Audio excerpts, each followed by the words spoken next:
You're listening to Strange by Nature, your guide to the strange, weird, unbelievable, and improbable wonders of the natural world.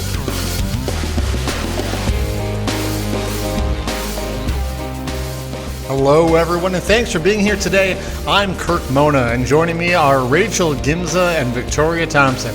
We're all naturalists who together have scoured the world for weird and wonderful wonders, just to please your mammalian brain's desire for novelty.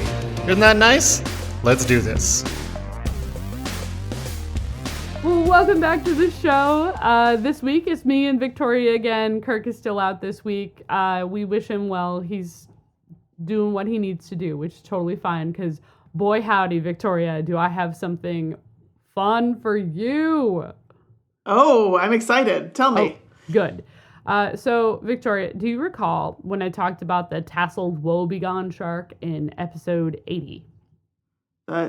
Wait, what was it called? No, I don't remember. That's fair. To be fair, we've talked about this. We've been pretty frank about this on the show, is we'll go through and record, little behind the scenes. We'll go through and record, and we're all really interested in what we've talked about, and somewhere in the recesses of our brains, that information sticks, because every once in a while I will tell Kirk a little fun fact that I apparently told him on the show, or he told me, or you told me. It's just, so it stays there, but I don't recall exactly who I've told it or where I learned every piece of bit. And often right after we record, my brain kind of just shuts off for a little bit, and all information kind of goes away. So same, Rachel, same. Yep. So we've talked about it on the show. I'm going to be frank about it. That's kind of what happened. So I'm not surprised you don't remember anything about the tasseled woebegone shark. Another little offsite. Before we pressed record, I actually had Victoria. I was double checking our spreadsheet because I thought I saw another name, and apparently in a different episode I talked about the black sea devil. We'll talk about it in a second. So I don't remember much about the tasseled woebegone, to be really honest. But while researching that, and because it's no surprise to anyone, while I was researching and trying to figure out what I was going to talk about this week, some of the folks I follow on social media love sharks as well. So the fact that I learned about the tasseled woebegone shark is unsurprising. But one of the people I follow actually just posted about the woebegone shark, and they actually corrected a misidentified picture of the shark to the actual species. And that in itself sent me on a different rabbit hole, because this person hated the fish that I'm going to be talking about today. And I was like, excuse me, this is fascinating. And don't get me wrong, tasseled woebegones, absolutely fascinating. Go listen.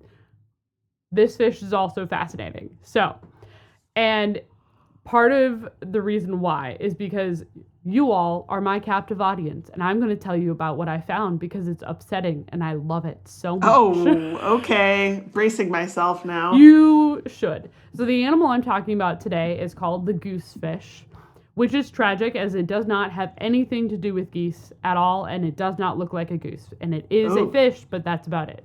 Ugh. These guys I just Googled it. Yeah, you should. It's awful, isn't it? So this is a group of 25 species in the family Lophididae.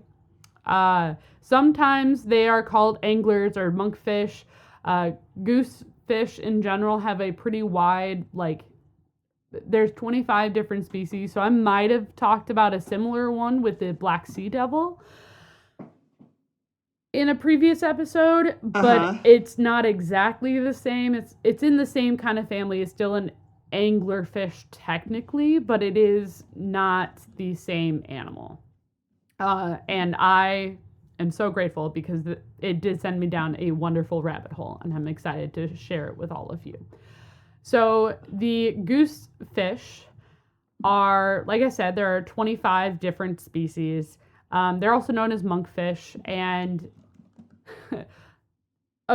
we'll give a brief description about what they are. look like a flounder. They look like a fish that you pancaked to the yeah, floor. they're kind of flat, but they don't have that weird thing going where the flounder's like head is on its side with the two eyes pointing up in a weird way. More upsettingly, the face is on top of the fish with the eyes facing up, and the mouth just is super wide and like ready to chomp. It's like sort of like a much scarier real life version of the pout fish from the children's picture books. Terrible. Now, it's a really broad head. It allows it to maneuver pretty easily because it, unsurprisingly, because its head and eyes are facing up, it lives on the seabed. So and not just like on the seabed, it's like 3,000 feet down. It is not really in a space that we're going to be, which is great. Did we mention that it's all mouth? It's all mouth. It's all mouth. The mouth is enormous. The mouth, it is mostly mouth. And oh man, sometimes when I've brought up like fish where I'm like, oh, look at this, isn't this horrifying? And it ends up being tiny. I'm sorry, this is not one of those fish. Okay. They can grow up, depending on the species, they can grow up to 4 feet in length. Oh, I don't like that at all. No one liked that.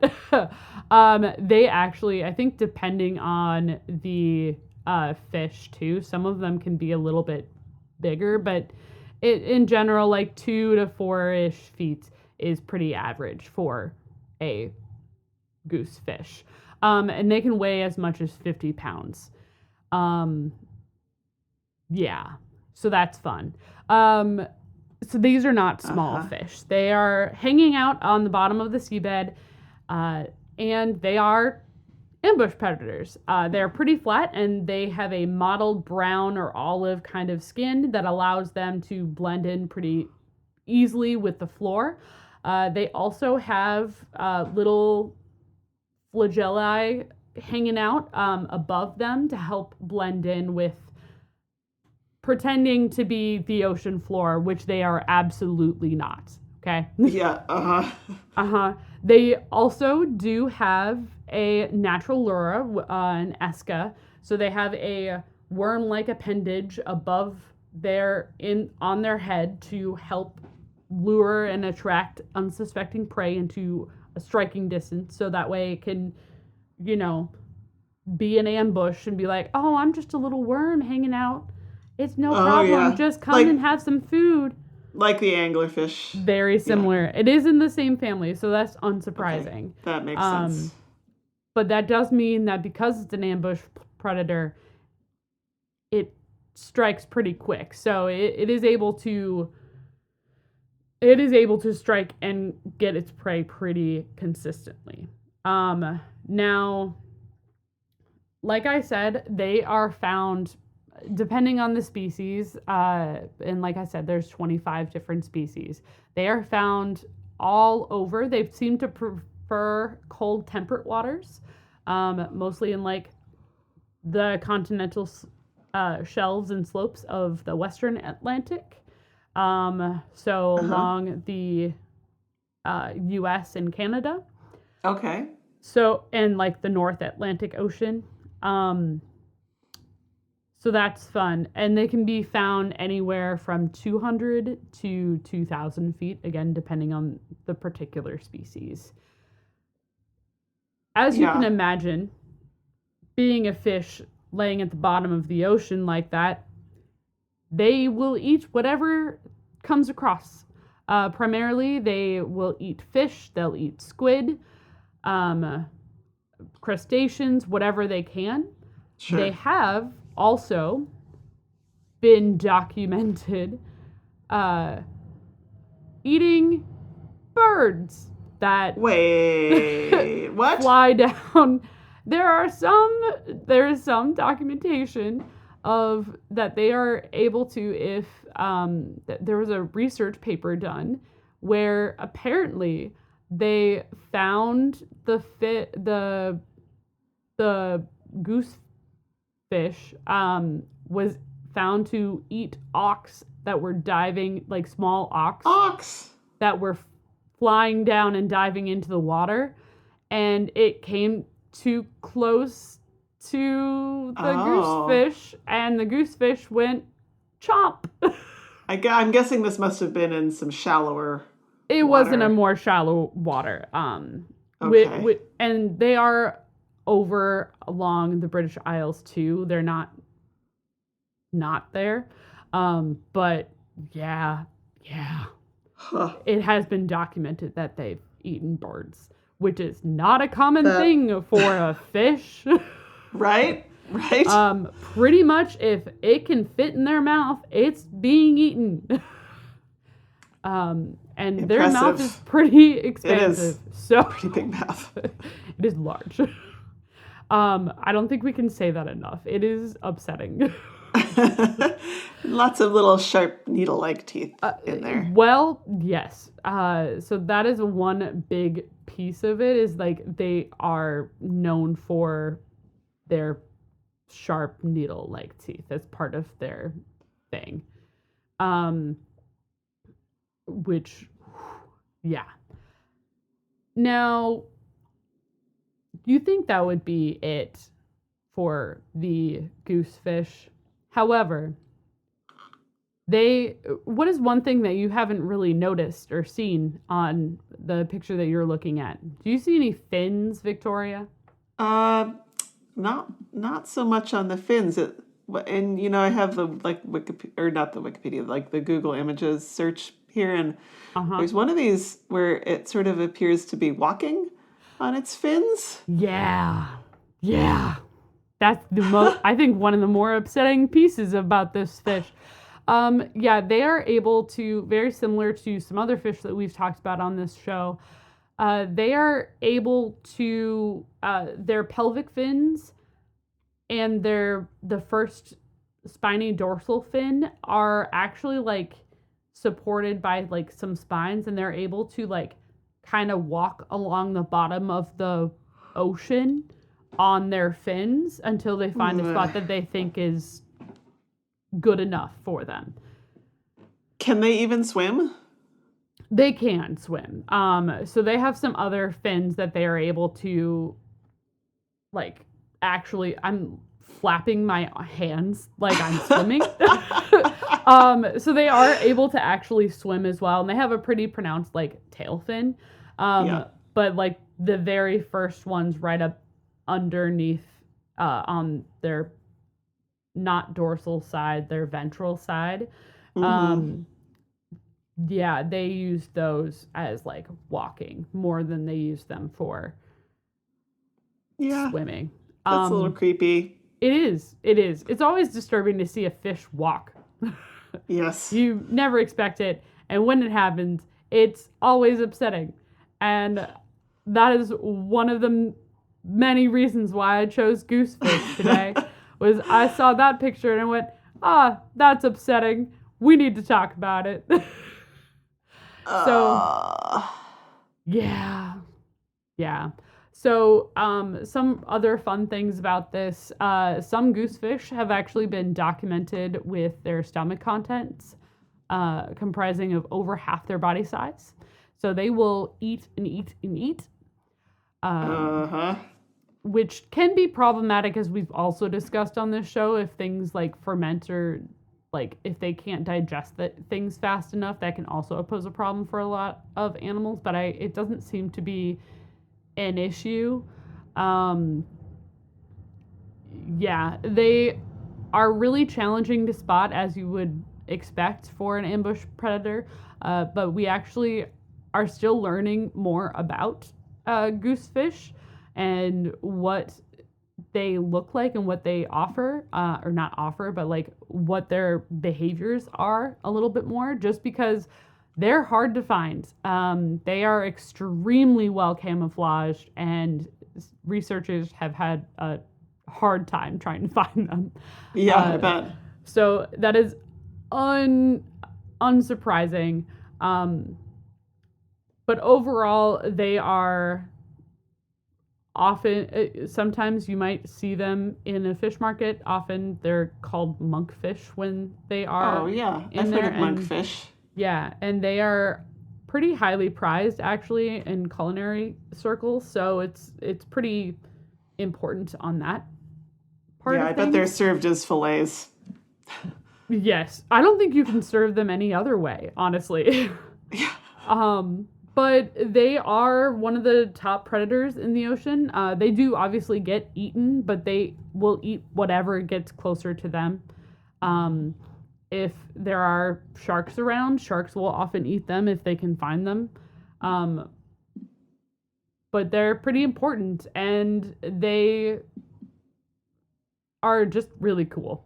I just thought that they were wild, and I think it's funny that they also eat flounder, because that's pretty much what they are, except not. It's so funny to me. Yeah. So that is the goosefish. That is what I have for you this week. My sources this week, all about fishing, had some really great information. Wikipedia, the Delaware fisheries, the Delaware DNR version, I guess, Okay. had some really awesome information about, like, basic information about goosefish. And then I also got some information from Ocean Conservancy and oceaninfo.com. So that is what I have for you this week. We're going to take a quick break, and after you all recover from that absolutely wild, hopefully not as upsetting as it could have been, information, we have Victoria.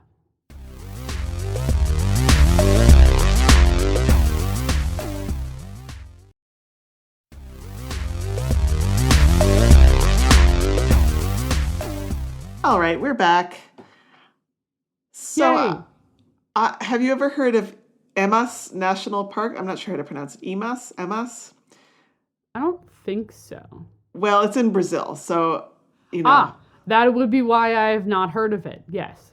Yes, it's in central, sort of southwestern Brazil. Okay. It really sounds like a nature lover's dream in a lot of ways. It's very large. It's 1,320 square kilometers, which is 510 square miles, which is That's pretty roughly, big. yeah, That's not roughly half the size of Rhode Island. I say not bad as if it's not half the size of our smallest state. Amazing. That is phenomenal. Keep going. It has a number of habitats, including grasslands, savannas, riverine forests, and wetlands.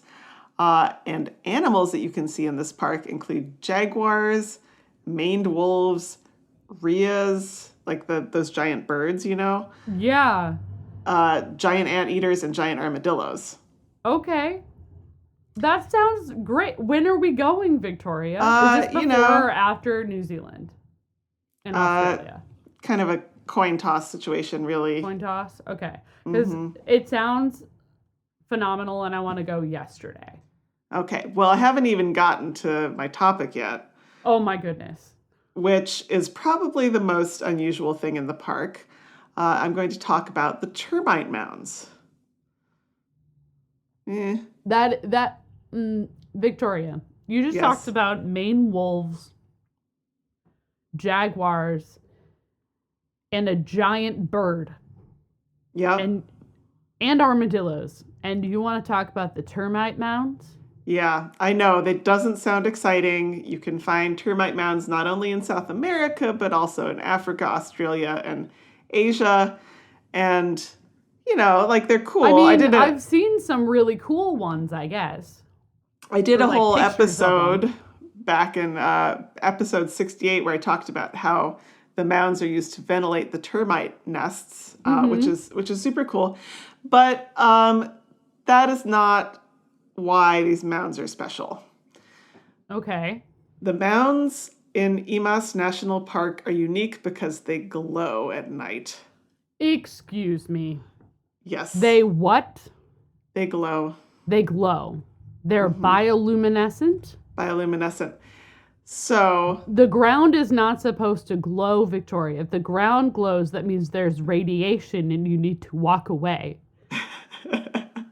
Glowing Well, ground is not good. I will say this is a fleeting and special phenomenon. Only lasts about 2 weeks as the first wet season rains come to the area. And in Cool. these 2 weeks, as night falls, some of the mounds start to light up with an eerie green light with speckled like stars on each mound. So it looks like little miniature cities Little stars scattered little across maps, the savannah. there's a galaxy over. Oh, this is so fun. Yes. Well, this mysterious light belongs to the bodies of a species of click beetle. But you said they're termite mounds. They're termite mounds. So I'm going to attempt the Latin name of this click beetle. I believe in you. Pyrierinus termitiluminans. Termitiluminans, yes. Okay. Well, I know the species specific part is termite light. Yes, I got that too. Light termite. And pyre sounds like it has something to do with fire, so... I mean, if they're click beetles, maybe they're all bioluminescent in that genus. I'm fascinated. Keep going. Yeah. I love click beetles. What? So the adults do glow, but the larvae have a stronger light, and they are responsible for the illuminations of the mounds. Okay. But before we go any farther, I just want to do a little sidebar on click beetles because they are fascinating. I love them so Don't much. think we've talked about them on the show. Which is a crime. Ugh. Yes. So click beetles are a large family of beetles. There's like over 9,000 known species, and they're named, unsurprisingly, for a loud clicking sound that they can make. Yep. This is very cool, though. It's so cool. The click happens when the beetles are on their backs, and it comes from a spring mechanism that will send the beetle flying into the air. Simply like, well, so there are different hypotheses as to why. Nobody's totally sure. So maybe just to get right side up, although it's very uncontrolled. Yeah, they kind of go spring, so- wherever. Like the pumpkin toadlets that you talked about Yes, forever ago. very much so. Very much so. They're flinging themselves into the unknown. I guess some folks think it may be to startle predators, try to escape, but when they are confronted with predators, they tend to play dead, so it's a little unclear. Nobody really knows. But this click mechanism actually works similarly to a traditional mouse trap. I unfortunately have had to set these in my house. Me too. You have this arm that you pull back, that's the spring, and then there's a lever that notches in to a thing that just barely holds it in place, and then that's attached to the trigger mechanism. Have you ever sprung one of those on yourself? Because Sadly, I have, yes. and it's painful. It is very painful. Those are strong springs. Yeah. Well, the click beetle has a latch on the underside of its body near the top of its thorax. And it can set the latch, like kind of load the spring, by flexing its head and the first section of its thorax backward. Okay. And then to let the spring loose, I think they flex forward, if I'm understanding how the mechanism works.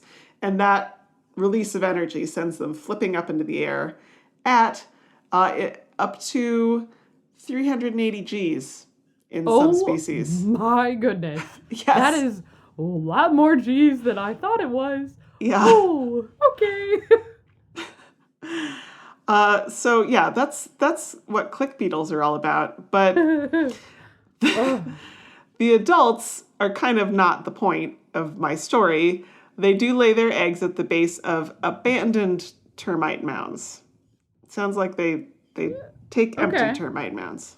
I mean, that's good. I feel like the termites might eat them otherwise, you know? Oh, well, termites tend to eat decaying plant matter. Well, yeah, but I feel like other things could eat the termites and then might eat the larvae too. I'm know? afraid to say that the shoe is very much on the other foot. Ah. So these larvae crawl their way up and they dig little U-shaped tunnels in the surface of the mound that they hide in. And the bioluminescent chemicals are mainly in their heads. And so on the right sort of night, they stick their heads out of the little tunnels and wiggle it around. And this acts as a lure for flying insects. And any flying insects that come and investigate and land close to them will get snagged and eaten by the beetle larvae. I mean, talented. This is just an episode of us talking about animals that lure their prey in. Yeah, pretty much. Here you go, little carrot for you. But in fact, winged termites in their migration phase are one of the beetle larva's favorite foods. So, this is fair. when termites are leaving the nest looking for new places to settle, they land on former termite nests and get eaten. Yeah. What fun. Yeah. So, and there are thousands of these larvae, just each a little point of light in the darkness, lighting up these mounds. There's some photos you can see online that are pretty cool. I'll make sure to include them in the newsletter and our Instagram. I know it's not been posted much recently. There's been a lot of life stuff, but it'll be there. Yeah. Well, that's pretty much all I have. Just super phenomenal.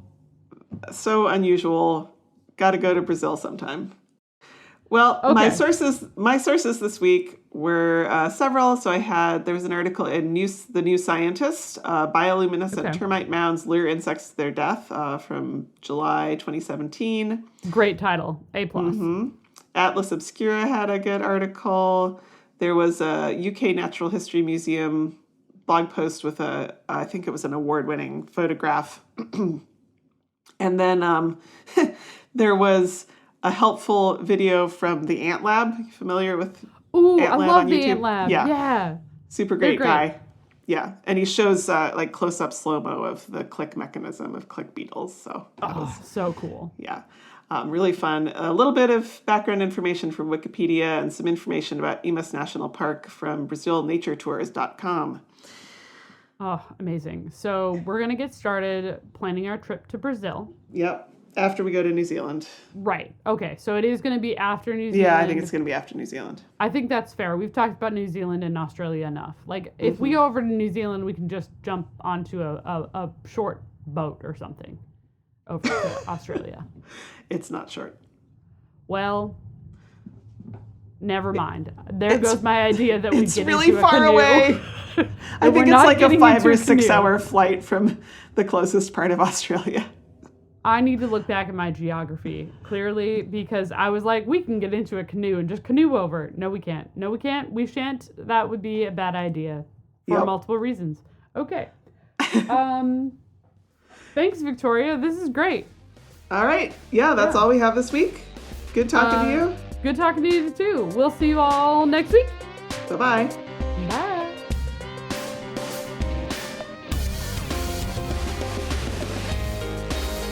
Thanks everyone for listening to today's show. Be sure to subscribe. New episodes drop every Wednesday, and we love sharing this strange world with all our listeners. If you would be so kind as to leave us a 5-star rating and review wherever you get your podcasts, that would be great. It lets other lovers of the strange discover the show. You can reach us by searching for Strange by Nature Podcast on Instagram, Facebook, and Blue Sky. You can send us an email as well. Our address is contact@strangebynaturepodcast.com. If you want more information about the show, you can check out our website, strangebynaturepodcast.com, and you can support the show and get ad-free episodes at patreon.com/strangebynature. Until next week, get outside, stay curious, and embrace the strange.